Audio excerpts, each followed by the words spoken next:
Thank you, Ryan, and good afternoon, everybody. When we talk about the famous Bangladesh heist, then we always seem to say, oh, why is this so important? Why did we really want to focus on that one? So, first of all, the global financial industry is more and more talking about a pre- and a post-Bangladesh heist era.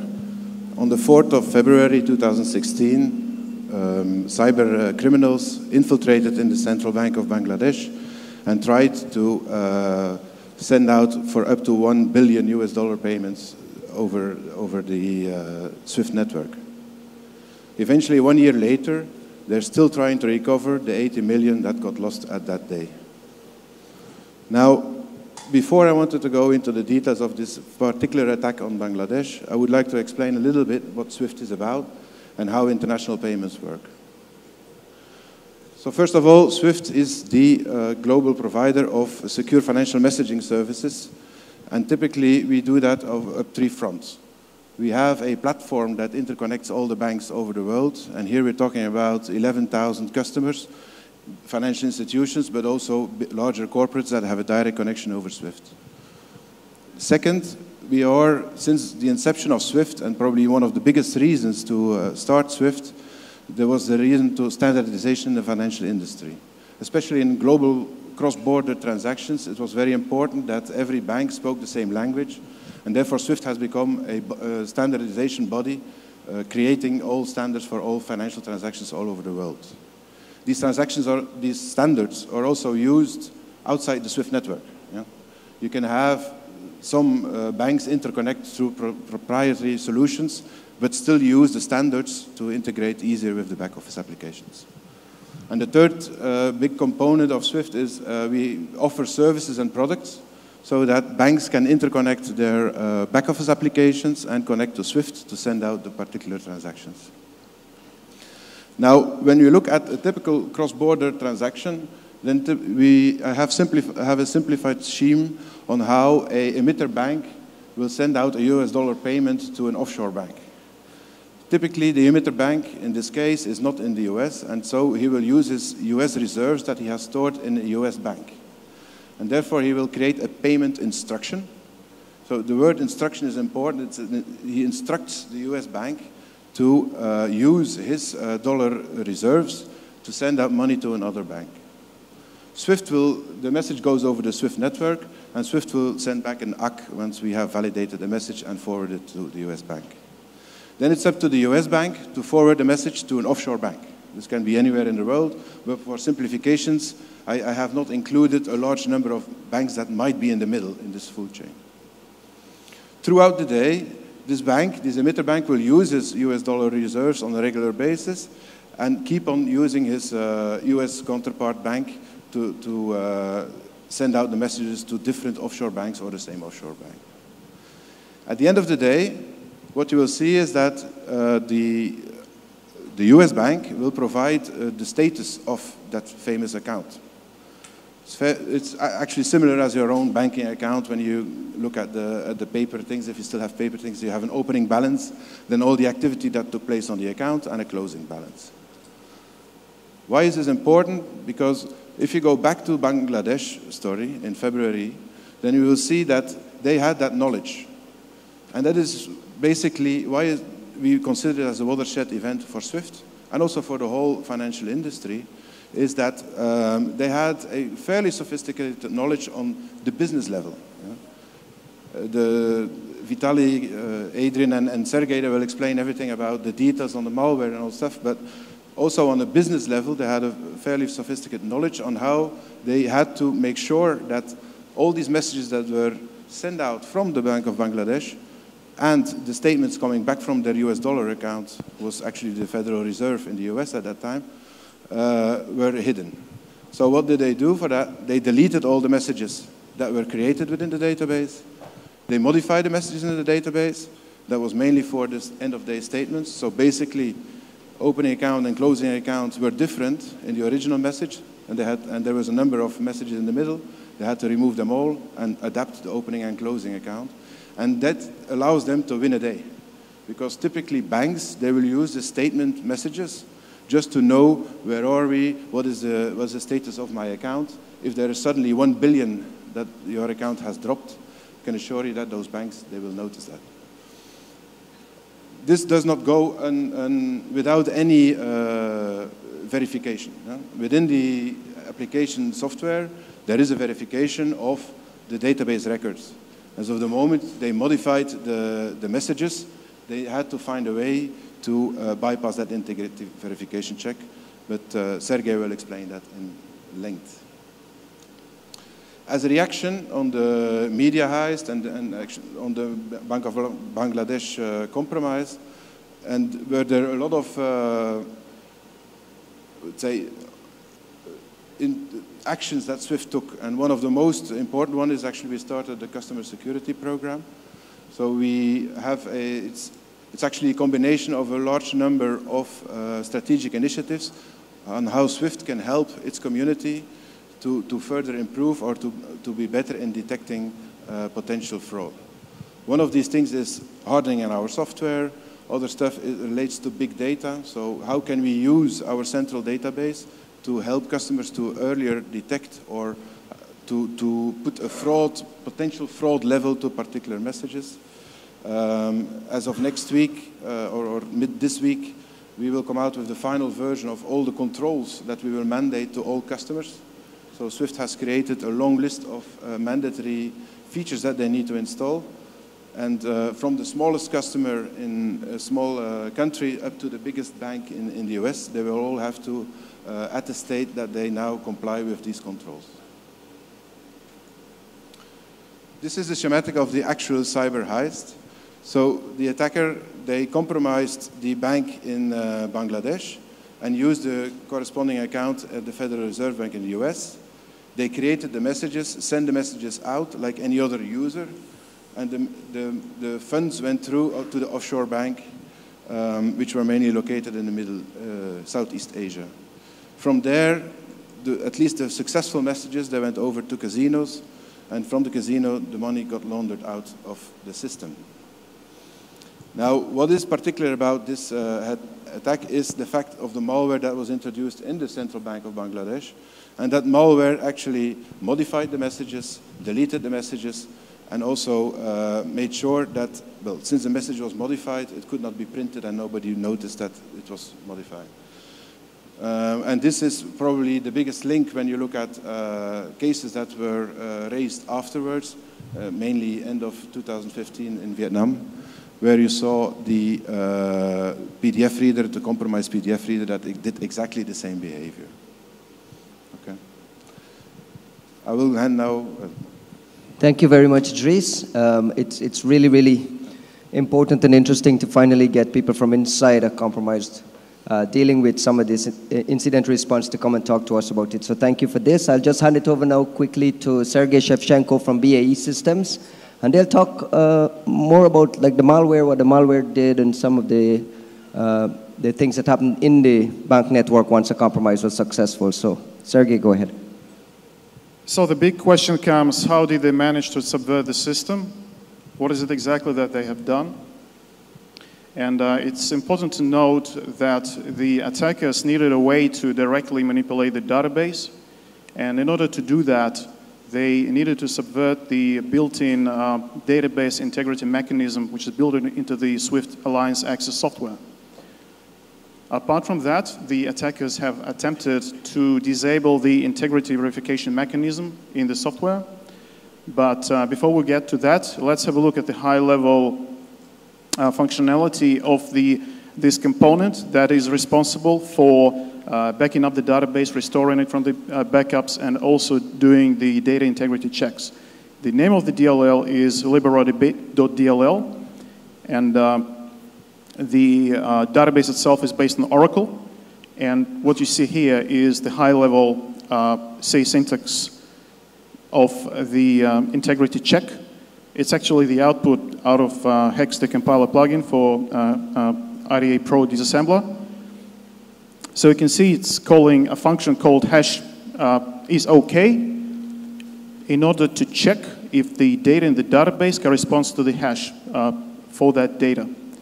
So the calculated hash is checked with the stored hash. The hash is OK function by itself is implemented. It's pretty simple. So you have two function calls. The first one will calculate the hash. And the second function call is the memcmp, which is a C library standard function that compares two buffers. So that memcmp function will compare the calculated hash with the stored hash. So memcmp returns 0 if both buffers are identical. And if the result of comparison equals 0, this is when the hash is OK returns true. So hash is fine. Integrity checked. Now, what the attackers have done, they have exfiltrated the binaries of the actual software. And they have disassembled those binaries. And this is the disassembled view of the hash is OK function. That's internal name. That's how we called it. But right here in this assembly code, you can also see two function calls. The first one is to calculate the hash. Second followed by the mem comparison. And here is the example when there is a hash match. So EAX equals 1. This is where the result of the mem comparison is returned. So EAX equals 0. That means that both buffers are identical. Next, there is a test. Test does a bitwise AND operation just to check if the value is 0 or not. And following that, you have the conditional jump. So if the value of EAX was 0, then that would have set the 0 flag to 1 in the flag register. In this particular case, J and Z jump. If not 0, it will not jump to the file label. Why is that? Because EAX is 0. As the result, there is no jump, and the code flow just keeps going. It goes to the next instruction, where 1 goes into AL register, which is the least significant byte of the EAX register, setting it to 1, and then jump into exit. And as a result, the function returns 1, which means true. Hash is OK. Good. Fine. The data integrity is fine. Perfect. Now, this is the case when there's a hash mismatch. That's the situation for the malware that tries to manipulate the database directly. And in this particular case, the EAX is not equal to 0. It will either be 1 or -1. So test EAX is followed by the conditional jump. In this particular case, because EAX is not 0, it will jump. And where does it jump? It jumps into the file label where it does XOR AL. So AL gets the 0, false. As a result, the function returns false. Hash is not OK. That's a pretty trivial code flow fork. When the code goes either one way or another way, depending on if there's a hash match or mismatch. Pretty simple. Now, what do the attackers, what have they done in the Bangladesh case?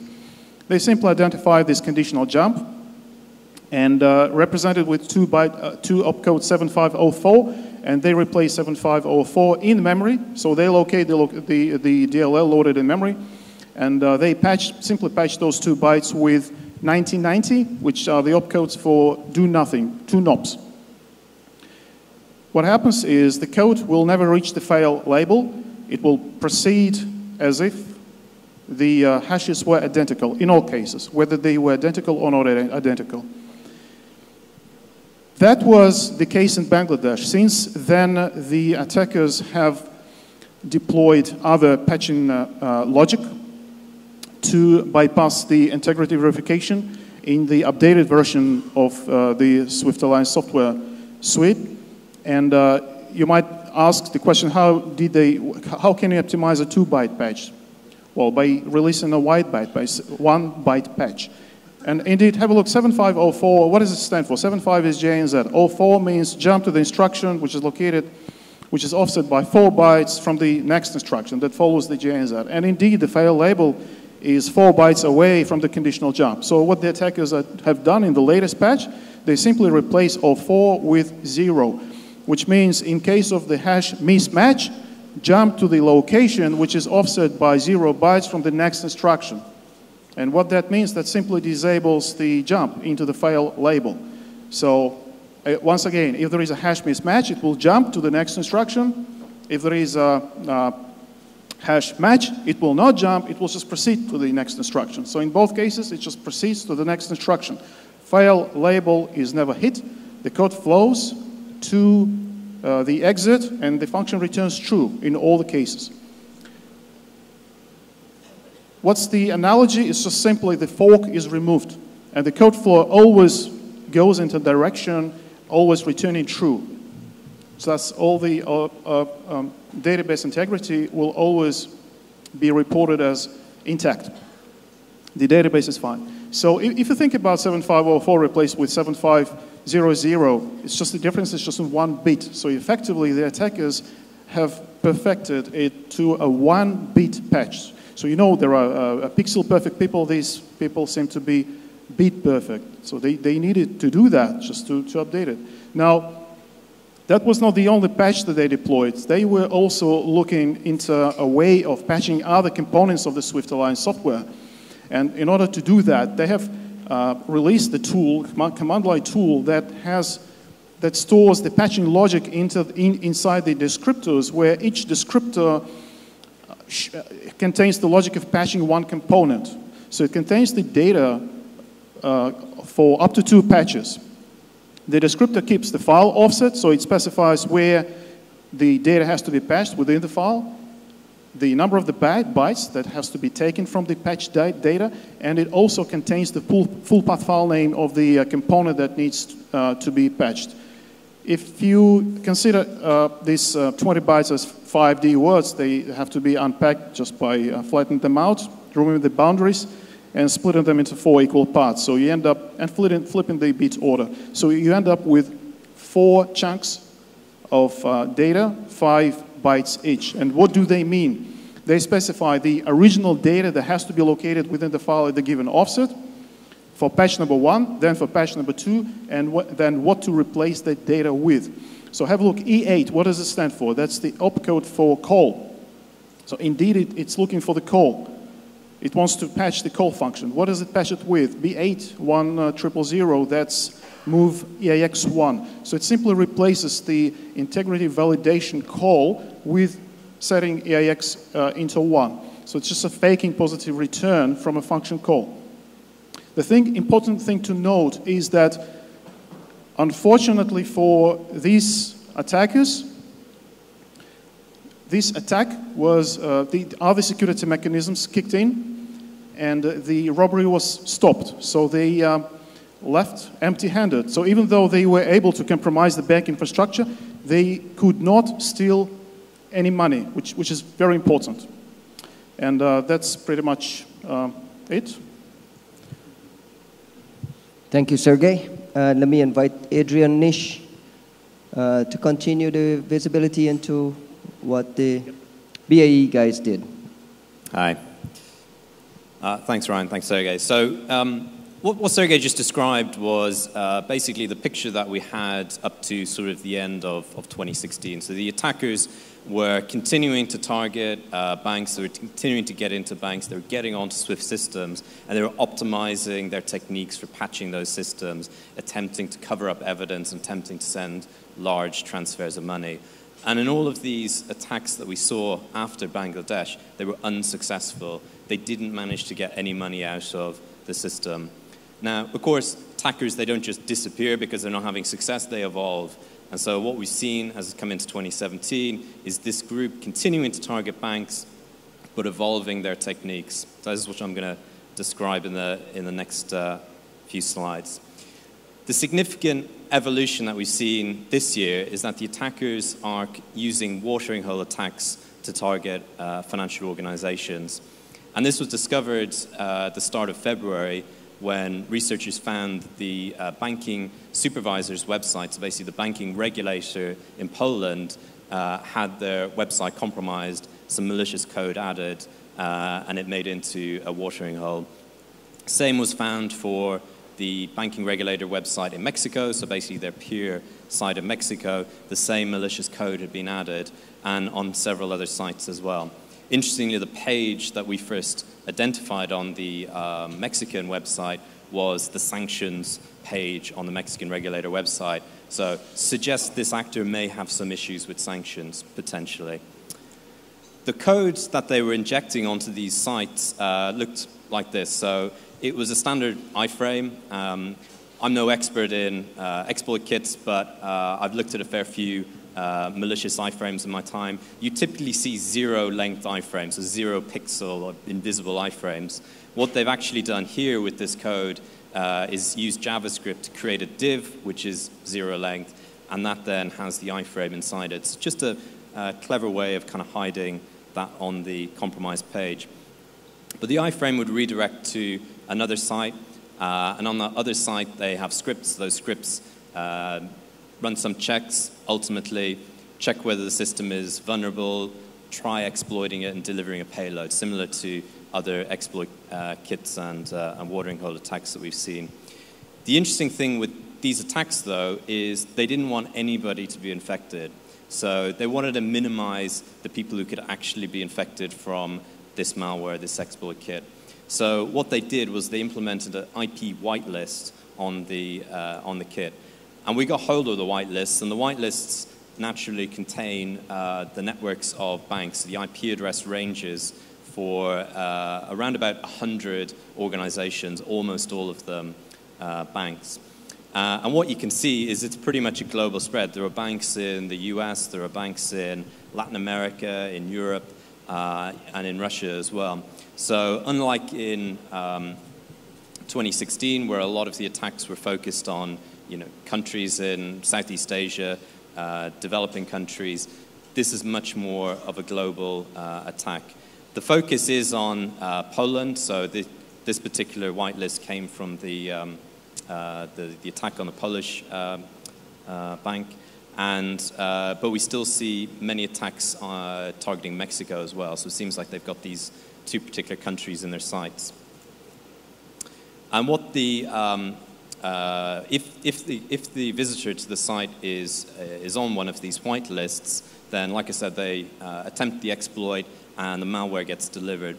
Now, the malware that they use, and Vitaly will talk about this in a few moments a bit further, it's linked intrinsically to the code that we saw last year in some of these banking intrusions. So we see a strong overlap in the code that they're using, and it gives us good confirmation that it is the same attackers behind these other cases. One other interesting anecdote is that we've also seen Bitcoin-related websites being targeted. So just in the past month, they actually compromised a Bitcoin news website. Again, injected the same redirects, same exploit kit behavior, but in this case, potentially they're targeting Bitcoin. And it seems like this is a trend for this particular threat actor at the moment. Cryptocurrency is one thing that they're focused on, potentially stealing Bitcoins, potentially for money laundering purposes as well. So that brings us on to the big question: who are they? Exactly. Whenever the SWIFT banking attacks come up, everyone asks me the same, very same question: is it the North Koreans? Hopefully, Vitaly will help us answer some of these attribution questions and explain to us who are these guys behind this. Good afternoon, everybody. Yeah, I'm now in a very honored and privileged position to tell about what we know about the attackers. So let's go straight away.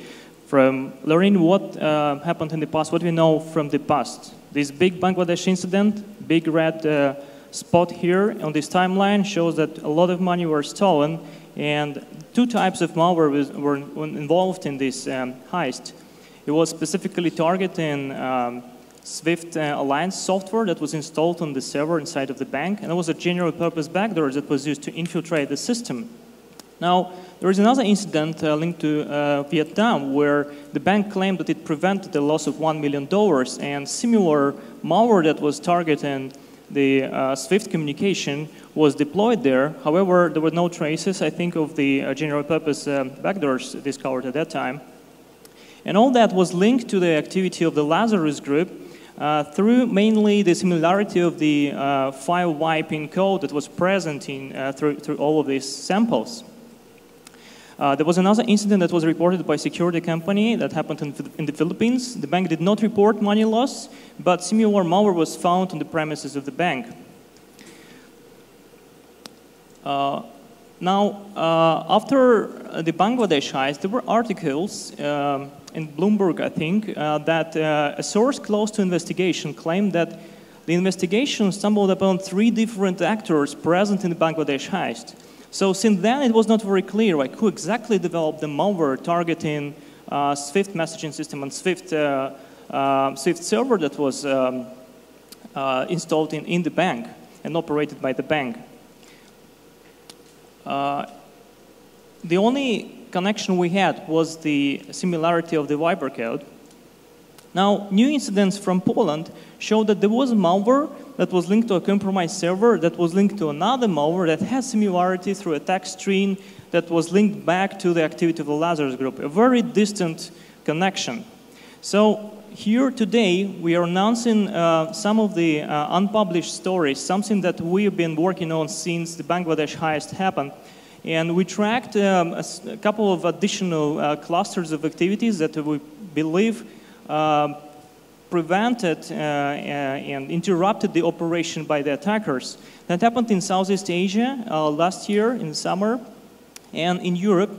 And through all of this incident, we've seen malware targeting Swift Alliance software, general purpose backdoors, which had so many different similarities from the overall design to this command and control communication protocol, through the way they patch files, through the way they how they store configuration files. They have like a log of execution trace, RC4 keys. There were so many similarities that had left like no doubt that we are dealing with Lazarus. By the way, these clusters marked with green because there was no money lost, nothing was reported, so we believe that the operation was really interrupted. Now, the number of countries where we detected the presence of this actor is huge. It's like about 18 countries where we've seen their malware showing up. And it's not only banks that they are targeting, they're also after casinos, investment firms, and cryptocurrency businesses. They're mostly going after an easy prey from like less developed countries. Now, Lazarus was known to do cyber espionage and cyber sabotage activity, such as an attack on Sony Pictures Entertainment was attributed to Lazarus. Now, this new activity, this interest to financial gain is something that hasn't been seen before. And we believe that it's done by some kind of a unit, a subgroup within Lazarus that we dubbed by the name of Blue North. We think that they are responsible for the money theft, and also they show the interest in the cryptocurrency mining from the evidence we have seen. Now, there is difference if you compare the code, the general purpose backdoor that was used in Bangladesh, and specific code that was targeting Swift messaging system and tampering with the messages in the databases. They have differences, significant differences. If Lazarus code is used like for infiltration, it's very aggressive. It uses all kind of disguises. It's packed. It's obfuscated. They use system information from legitimate files and so on. The Blue North code is totally different. So they have no obfuscation. They barely use packers. There was just one file we found so far. They work like typical engineers. They install software, they patch, they don't hide their malware from, from the administrators looking into it. The Lazarus is known to do false flag operations, while Blue North doesn't care about that. However, Blue North does use the arsenal of Lazarus during the operation because they do not have own command and control communication mechanism. They do develop tools that are purely focused on financial operations and the way to steal money. We also have seen Lazarus malware being uploaded to the VirusTotal, a popular multi-antivirus scanner resource, while Blue North code was never uploaded to VirusTotal by the actors. By uploading, I mean the actors did it. And this is something interesting because when they tested malware on VirusTotal, we've seen that they started using this Enigma software protector in the December of last year. This is when they prepared for this wave of attacks, including what we've known from the Polish media. The first samples were uploaded in December, and even somebody from Poland, an unknown bank probably, uploaded a sample used against Polish banks in January, and that happened in December. After some months, they rescanned the sample to see if it got covered by the antiviruses to know like who is after them. And this is when we learned something interesting about them, because of course on VirusTotal we are able to see where they uploaded the files from. At least we know the countries. So this is a list of the countries where they uploaded these files from. So my wild guess is just perhaps this is close to their original location. This is how you pick, the VPN server which is the fastest for you. You geographically pick something that is nearby, and that, guarantees you a better speed. So probably we assume that these are the countries where their proxies or VPN servers were located. Now, we did analysis of the time zone, like when exactly they uploaded these files to VirusTotal, and that shows quite interesting chart. You can see here a histogram aligned to UTC +0 when they were active on VirusTotal. That's the right part. And on the left, you can see a link time of DLL injectors and DLL loaders, some of the most popular components they use during the infiltration to hide their real payload. And the compilation time, if you put it on this chart, similar chart, also shows that the same pattern and the same time zone, which is believed to be UTC from +7 to +9, pretty much covering a number of countries in the Asian region. Now, what else do we know about them? That they are very good in anti-forensics. You know that they are using Viper code to wipe evidence and files professionally. They do clean up their temporary files, config files when they leave the bank. Every time we came to investigate, we've seen that a lot of evidence was already wiped. They wipe prefetch files, they wipe event log files, and most interestingly, there is this quite smart technique of putting the malware, splitting it into two components, a loader and a payload, which is encrypted. They actually separate this to two different physical machines. One is running Swift software, the other is running like regular internal bank system, and they separate this. So if you do forensic analysis on any of these machines, they are totally clean. So the loader is a benign component. Without the payload, you will not see that it actually is malware, because when the network is available, they can actually start and let the loader grab the payload of the network, load it in the memory, and it becomes a fully fledged keylogger. Now, talking about the language that they use, we've seen quite a few messages in not so bad English, and from my own experience, I lived in Asia for about 3.5 years already. I haven't seen, language of good quality like this among, Asian developers. There are exceptions, of course, but this is something not very typical and something surprising. On the other hand, Lazarus is known to use Korean resources in their malware in the past. They stopped doing that after Navetta publications and Operation Blockbuster last year. However, they still make mistakes. We've seen a sample when a resource from a Korean version of Windows was copied, and while the sample was compiled on the Windows with English installed as default, they still grabbed the content which displayed the Korean code page and the language, which means that the source Windows where they copied this information from was Korean, and they tried to hide it by using English Windows for compilation.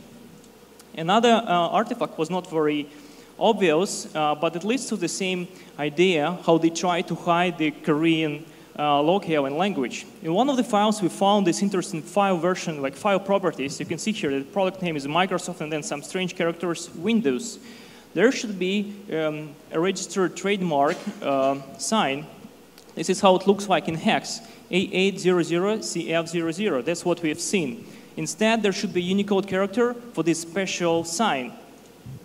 This is how it shall look in the original version, A900. This is the character for this symbol in the UTF-16 encoding. So actually, this is for the copyright symbol. And what we see here is an odd encoding. Instead of A900, there is A800CF00. So where does it come from? It took us quite a bit of time to figure it out. And when we installed Korean version of operating system, we found that the native Korean code page, which is CP949, contains in this symbol table 2 characters, which is registered trademark and then the copyright symbol. You can use it on the terminal, actually. If you redirect it to a file, you can see that the code for this symbol is A8CF. Now, if you go back to our table, you can see that what we found was A800CF00, which is exactly the A8CF appended by 2 0 bytes when somebody used like own conversion from ASCII to Unicode and made this mistake. So by this, we can see that the source operating system was running Korean language. Then they copied the file version info from it. It traveled to an English environment, and then it was compiled and created this oddity. Now, not only they try to hide the Korean language, but they also use false flags, such as this exploit code from the watering hole. Used a number of references to Russian language, so there are some Russian words written in Latin. The backdoor commands, they use a transliteration of Russian words, in which every native speaker, Russian native speaker, can see, that they are totally a false flag because the way they use infinitive form of words, none of software developers speaking Russian would do that. And finally, they use this Enigma protector to pack their software, and that one is developed by a Russian legitimate entrepreneur. So probably all these 3 should point us to the wrong direction of Russian criminals or Russian gang. Now, the latest OPSEC failure, and every attacker at some point fails, and our job is to catch this moment. It's related to the server that was found. It was a command and control server in Europe, and one of our partners was very lucky to grab a copy of that and do forensic analysis. So today we are sharing results of forensic analysis from this server. On 18th of January of this year, the attackers got access and installed Apache Tomcat on that machine. They deployed view.gsp file that was used to control the malware. And then they started testing it, first with the browser through some VPN, and then they ran a bot instance on a virtual machine, I guess, to test that it works properly fine. And after a few hours, there was one failure, one short connection, one-time connection was coming from quite rare IP range that was located in the North Korea. Today, it's the first time when we announce and we show this link of the Lazarus activity to this range in the North Korea. Now, this evidence alone would make us think like maybe it's not so certain. However, we do have a confirmation from totally independent source, and I would like to ask Adrian to say a few words about this. So I mentioned that the attackers had targeted these banks in Poland, and one of the command and control servers that they used for the malware was this IP address in Hong Kong. This was one of the IP addresses that was in the original Polish media sources. And we know that there was beaconing to this command and control server from Polish banks in the kind of middle of January period. But we also know that there was connections on port 8080 around about the same time from a VPN in Spain. Now, logs from that server showed persistent connections on port 40,000, 40,001, which are the kind of admin for the VPN connections from a IP address in North Korea. And we've obfuscated it here because it's still a live investigation, but the IP address is the same as what Vitaly was able to find in the other logs that they obtained. So to do some conclusions on the attribution part, there is first version, which is perhaps there is chance, a little chance, less likely that it is true, but someone could have invested like a huge amount of money to mimic this, operation, living the Korean language and locales in a very obfuscated, and you've seen this oddity in a very obfuscated way. So somebody could try to frame North Korea. Second, many people believe that North Korea doesn't have a potential to create such a sophisticated operation. So maybe there is a third force that helped North Korea in this campaign from the outside, which may explain English language present in these messages left by the malware to let the different international team members communicate between each other. And if this is truly North Korea, that means that we know very little about their recent motivation and the use of cyber offense and their capabilities as well. So with this, I would like to thank you very much. And